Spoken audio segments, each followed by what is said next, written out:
Olá, meu nome é Marcelo Leite, eu sou professor doutor em língua portuguesa e eu atuo na área de legislação e gestão de ensino desde 2001. Nos últimos 14 anos eu incluí na minha formação atividades na área de tecnologia e gestão de ensino híbrido. Antes de prosseguir com uma proposta de métrica textual para o cálculo de tempo, precisamos fazer algumas considerações sobre alguns padrões de laudas que o professor vai encontrar. Vamos denominá-lo aqui como P1, P2 e P3. Essas denominações vão levar em conta aspectos de diagramação dos tipos de textos mais comuns com que a gente lida no dia a dia. Vamos lá então? Depois da vinheta.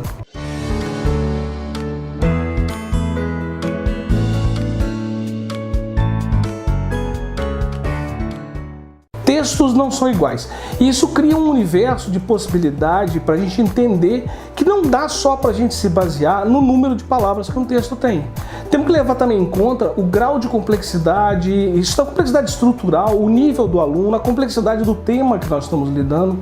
Marcelo, mas não podemos reduzir a aprendizagem a números, porque o aluno tem tempo diferente, porque isso desumaniza. Eu sei.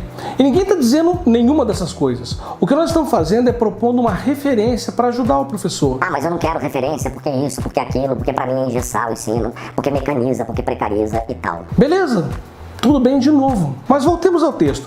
Quando se fala de texto, precisamos considerar variáveis muito específicas que podem ser tratadas a partir do momento que temos um padrão de diagramação como um ponto de partida, ou seja, uma lauda padrão. Quando eu falo isso em conferências, sempre tem uma alma cebosa que intervém dizendo: Então quer dizer que o tempo que eu gastaria lendo Hegel é o mesmo tempo que eu gastaria lendo um editorial de jornal?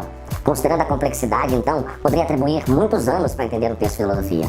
Eu penso que esse tipo de comentário, considerando que você acabou de explicar a complexidade temática como um dos fatores a ser levado em conta, é, no mínimo, despropositado e só serve para preencher o silêncio. Marcelo, mas eu trabalho com textos que meus alunos demoram muitas horas para entender, 2 páginas. Como é que fica isso? Como fica, eu não sei. Mas será que você está usando os textos certos para o seu aluno? Pensa nisso. Se você dá um texto de 2 páginas que o aluno demora 6 horas para entender, eu acho que deve haver algum problema com o texto, com o aluno ou com você.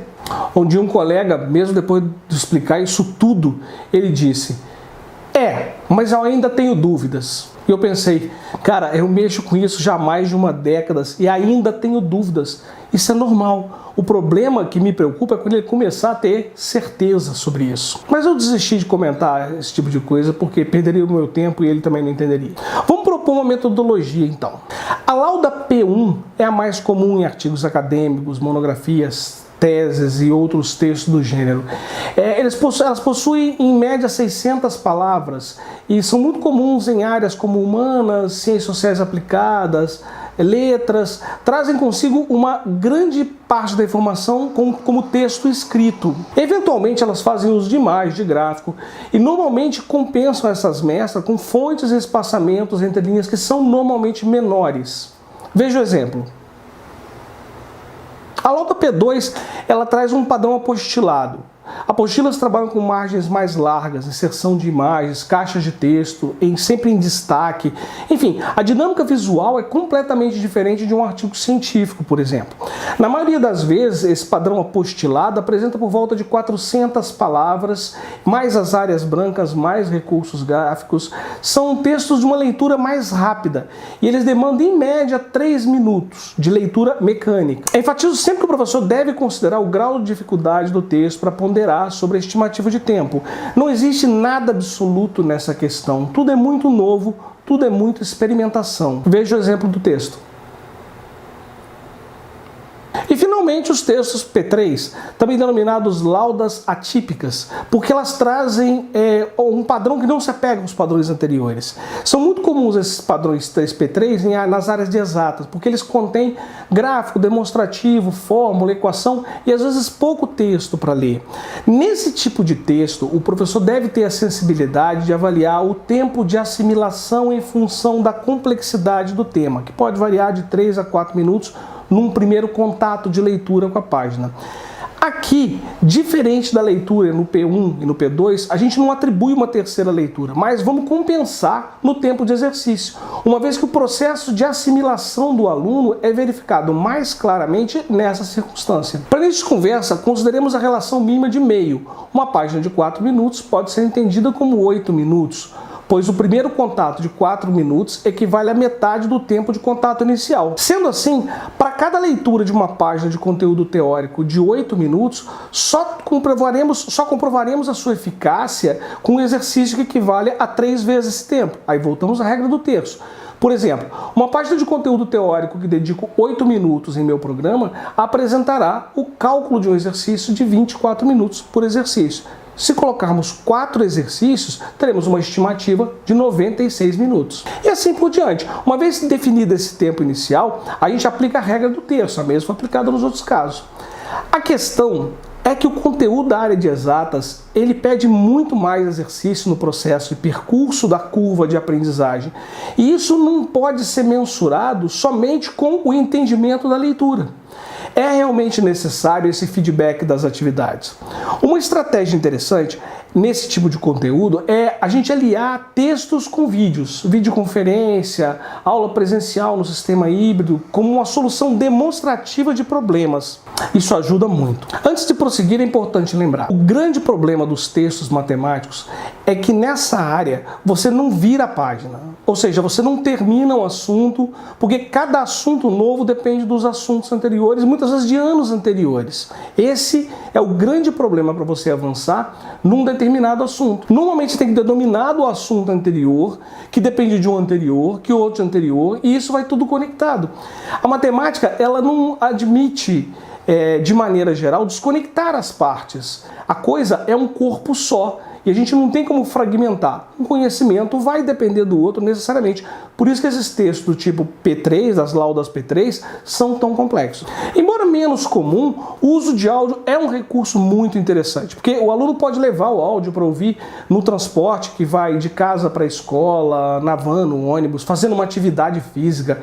Porque o áudio, ele não rouba a atenção como o vídeo rouba. Por outro lado, a retenção de uma mídia de áudio, ela não, por não pegar 2 sentidos, ela acaba gerando um nível de dispersão mais alto. Mas o fato é que mesmo ouvindo várias vezes, em algum momento o aluno vai ter que parar para anotar e fazer as atividades. Mesmo que antes disso ele tenha ouvido uma infinidade de vezes. Para facilitar lidar com essa flexibilidade e mesmo com essa natureza mais longa dos áudios, nós vamos nos ater a 2 contatos com mídia de áudio.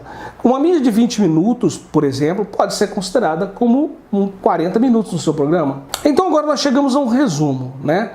Um sistema que você teria um vídeo de 10 minutos, um áudio de 20 minutos, um texto de 10 páginas do tipo P1 para leitura, se configuraria mais ou menos da seguinte forma: vídeo de 10 minutos, 30 minutos no programa, áudio de 20 minutos, 40 minutos no programa, texto de 10 páginas, 120 minutos no programa.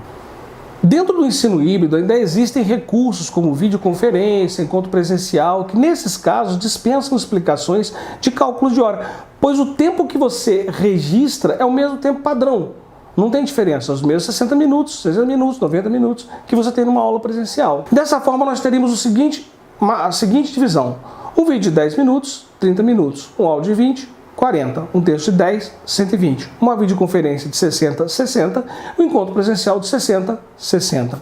Ou seja, estamos falando de um programa de 5 horas e 10 minutos de carga horária, só lançando os recursos. Nós não falamos ainda das atividades, que vão somar também com o tempo próprio. O slide também é um recurso, mas ele é chamado de recurso integrado. Nós não colocamos um slide sem estar junto com uma outra mídia, uma mídia de áudio, de vídeo.